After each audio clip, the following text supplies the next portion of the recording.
ৰাজনীতি কৰা বহুত বিষয় আছে, বহুত বস্তু আছে, কিন্তু জুবিনক লৈ ৰাজনীতি হ'ব নালাগে।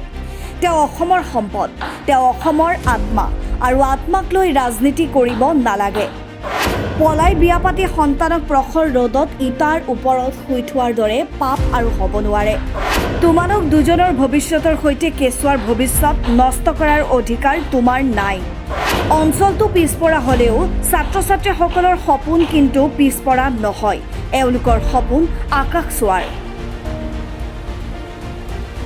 প্ৰায় সংখ্যক অভিভাৱক অশিক্ষিত। অৱসৰপ্ৰাপ্ত শিক্ষকৰ দ্বাৰা জীৱনৰ বিষয়ে শিকাব লাগে, যিবোৰ নেকি কিতাপত নাই।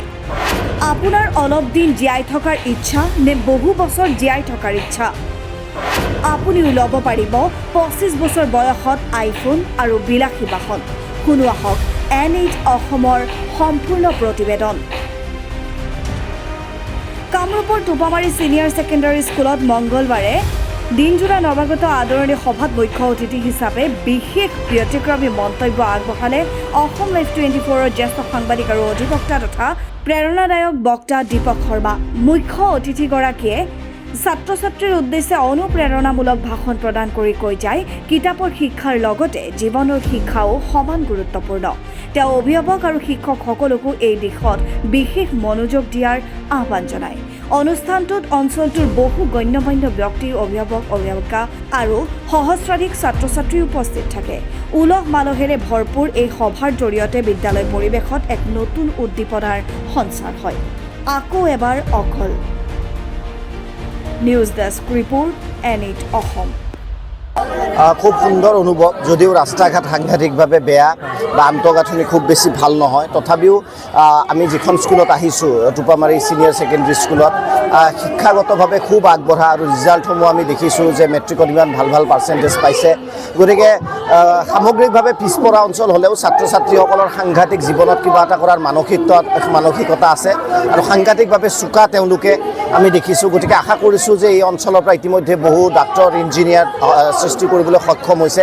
গতিকে অঞ্চলটো পিছপৰা হ'লেও যাতেও এই ছাত্ৰ ছাত্ৰীসকলৰ সপোন কিন্তু পিছপৰা নহয়, এওঁলোকৰ সপোন যথেষ্ট আগবঢ়া, এওঁলোকৰ সপোন আকাশ চোৱা। আপুনি মঞ্চত ভাষণ দিওঁতে পৰামৰ্শ দিছে যে বিশেষকৈ যিখিনি আমাৰ অঞ্চলৰ অৱসৰপ্ৰাপ্ত শিক্ষক, তেওঁলোকে জীৱনৰ ওপৰত এটা ক্লাছ কৰিব লাগে, কি ক'ব? হয়, নিশ্চয়। ইয়াতে আমি দেখিছোঁ যে যিসকল ছাত্ৰ ছাত্ৰী আছে, বহুতৰে অভিভাৱকবিলাক শিক্ষিত নহয়। তেওঁলোকে নিজৰ ল'ৰা ছোৱালী কেৱল স্কুল আৰু কলেজত পঠাই কি পঢ়ি আছে, কি নপঢ়ি আছে সেই বিষয়ে নাজানে। গতিকে আমি দেখিছোঁ যে বহুত গুণী জ্ঞানী ব্যক্তিসকল আছে ইয়াত, ৰিটায়াৰ্ড টিচাৰ্ছ আছে। গতিকে তেওঁলোকে যদি এই ছাত্ৰ ছাত্ৰীসকলৰ সৈতে জীৱনৰ যদি কিছুমান কথা পাতে, যে জীৱনত আমি কেনেকৈ সফল হ'ব পাৰোঁ, কেনেকৈ ভাল মানুহ হ'ব পাৰোঁ, যিবিলাক কিতাপত লিখা নাথাকে, মই ভাবোঁ এইটো এক্সট্ৰা অৰ্ডিনাৰী হ'ব আৰু তেওঁলোকৰ লাইফত যথেষ্ট সহায় হৈ তেওঁলোকে ভৱিষ্যতে ভাল নাগৰিক হ'ব পাৰিব। এওঁলোকৰ যিটো এক্সপিৰিয়েঞ্চ আছে সেইটো তেওঁলোকে ব্যৱহাৰ কৰিব পাৰিব। প্ৰিয় শিল্পী জুবিন গাৰ্গদেৱৰ তদন্ত চলি আছে মৃত্যুৰ, আপুনি সন্তুষ্ট নে বা সঠিক পথত আগবাঢ়িছেনে?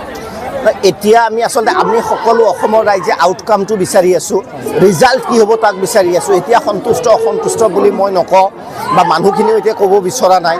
ৰিজাল্টটো কি হয়, যে গোটেই বস্তুটো যাতে ৰাজনীতিৰ ফালে গুচি নাযায়। অসমৰ ৰাইজে এটাই জানে যে জুবিন গাৰ্গৰ যি মৃত্যু হ'ল, যি অকাল মৃত্যু হ'ল, তাৰ ন্যায় যাতে তেওঁ লাভ কৰে আৰু সমগ্ৰ ঘটনাটো যাতে পোহৰলৈ আহে, কোনো ধৰণৰ পলিটিকেল ইণ্টাৰফেৰেঞ্চ নোহোৱাকৈ সকলোৱে এইটোৱে বিচাৰে আৰু মই তাকে বিচাৰিছোঁ। ইতিমধ্যে ৰাজনীতি হোৱা দেখা গৈছে, যিহেতু মুখ্যমন্ত্ৰী বা ৰাজনীতি কৰা বহুত কথা আছে, বহুত বিষয় আছে। মই ভাবোঁ জুবিন গাৰ্গক লৈ ৰাজনীতি হ'ব নোৱাৰে। তেওঁ অসমৰ সম্পদ, তেওঁ অসমৰ স্বাভিমান, তেওঁ অসমৰ আত্মা, আৰু আত্মাক লৈ মানুহে ৰাজনীতি কৰিব নালাগে। ৰাজনীতি কৰা বহুত বিষয় আছে, চব দলে পিছত কৰি থাকিলে হয়, হ'ব।